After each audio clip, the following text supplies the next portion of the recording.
ito na po ang ating teasers, guys. Ayan, Myk'z Jewels Raffles. Kaya go na kayo, konti na lang.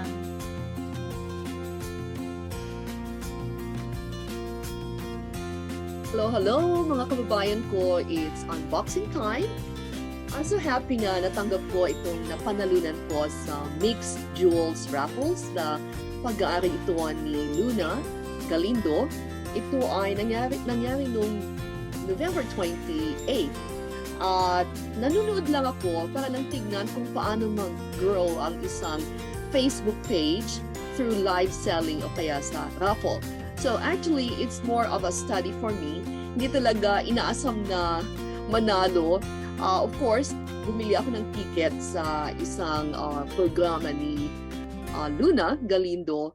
And then, kaya tinitingnan ko kung ilan yung audience niya, paano siya mag-raffle, at paano yung interaction. Kasi I'm actually teaching ng Facebook monetization. Monetize na yung aking Facebook page at yung Facebook profile. But then, kailangan ko pa na palaguin ito. So, I'm just watching kung paano yung live selling, which I haven't done yet. At pinapanood ko nga, inoobserbahan yung interaction ng mga nanonood sa raffle ni Luna. So, nanalo ako unexpectedly. So, of course, I'm very happy. Especially, ito yung top prize. Marami siyang mga prizes na binigay kagaya ng kanyang coffee. Nagbibenta siya ng Philippine coffee at mga bags, mga iba't ibang klaseng jewelries. So, napanalunan ko yung top prize nga at then gabi itong pag-unbox ko kasi medyo busy tayo. So, look here. Let's see kung ano tong napanalunan ko. Unboxing time. Okay, let's open it. Talagang wow, I'm really so happy na I can, okay, I have to show to you na ngayon ko lang talaga natanggap ito. Actually, kahapon, I'm sorry.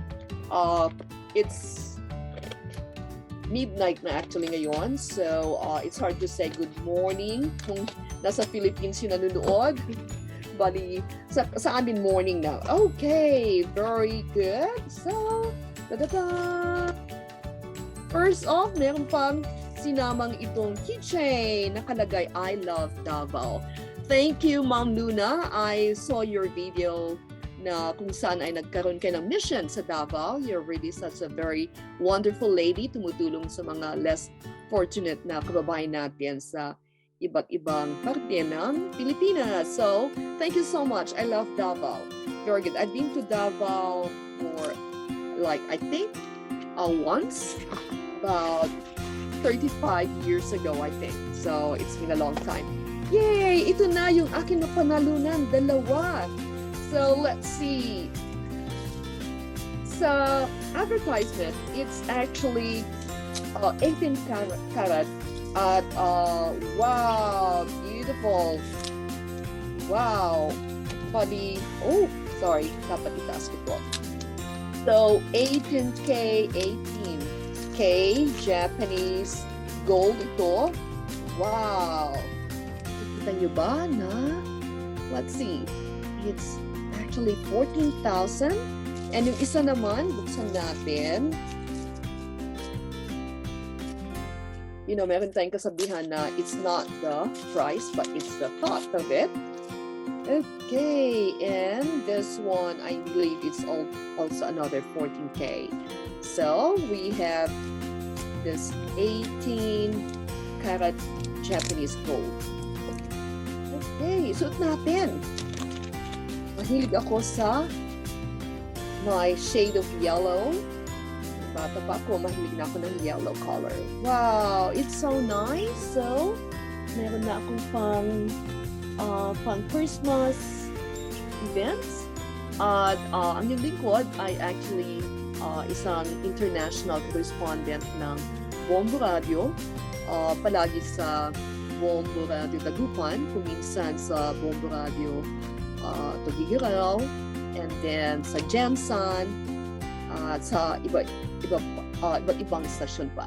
Okay, pinapakita ko na yung aking napanalunan na 18 Japanese K gold, karat gold. Lumaki ako na ang aking tatay ay nasa Saudi Arabia, kaya nakatikim din ako ng Saudi gold. Nababasa ko yung mga posts ng mga kababayan natin, kino-compare nila yung Japanese gold, Japan gold, saka Saudi Arabia gold. Okay, wow, kumikinang-kinang. Meron na akong diamante na nasa yung gold, naka-enclose ng gold. Okay, wow, I love it so much. Here in Japan kasi, ang hirap magsuot ng dangling, especially kung teacher ka. Ang yung lingkod ay isang teacher. So, lalo ngayon, nagmamask tayo. So, mas mainam yung ganitong size lang. At ang hirap pag nakamask ka na dangling. Mahilig ako dati actually ng dangling. Kagaya ngayon, pag magmask ako, tapos dangling siya, na ano yan, nakahatak-hatak. Okay, wow, I love it, Ma'am Luna. Here we go. So ito yung isa sa pair na napanalunan ko. Imagine, I just spent 1,000 yen. This is just to support actually Ma'am Luna. I'm not really into raffles or whatever na chances. I'm more into like gain what you have worked hard for. So yung aking pag-support sa kanya, well, I'm really blessed and challenged sa kanyang mission. So, sabi ko, sige, kuha ko ng isa lang. At yun nga, nakita ko rin na effective na magpalago ng grupo through yung sa Raffle. Okay! So, ngayon, yung isa pa na aking napanalunan. Okay, so cutie. Can you see it? Oh, this one here. Okay, i-ano ko na lang, isuot. Iisa lang yung aking butas. So, siguro pag dalawa, pwede rin pagsabayin ito. Okay, I'll just wow, hindi natin makita. Okay, anyways, I hope na it will work out, hindi mahulog yung kanyang cover.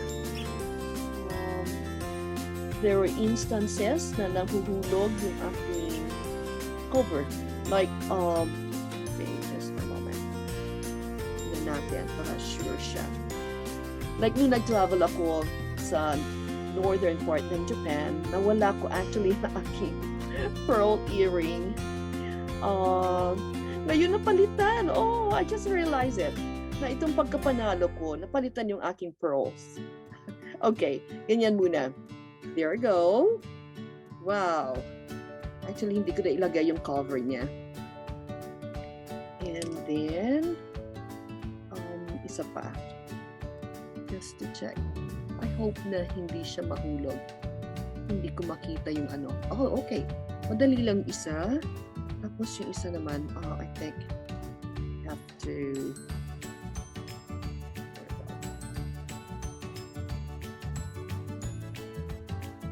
So, minsan pag nag-announce sa Bombo Radio, tapos sunod-sunod yan, iba't ibang istasyon.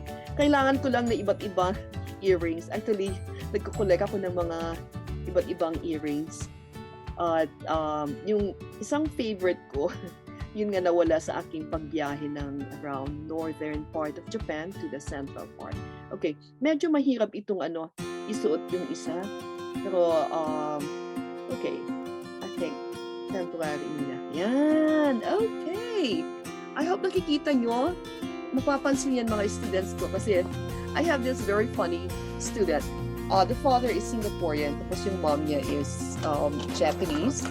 Both English teachers and parents.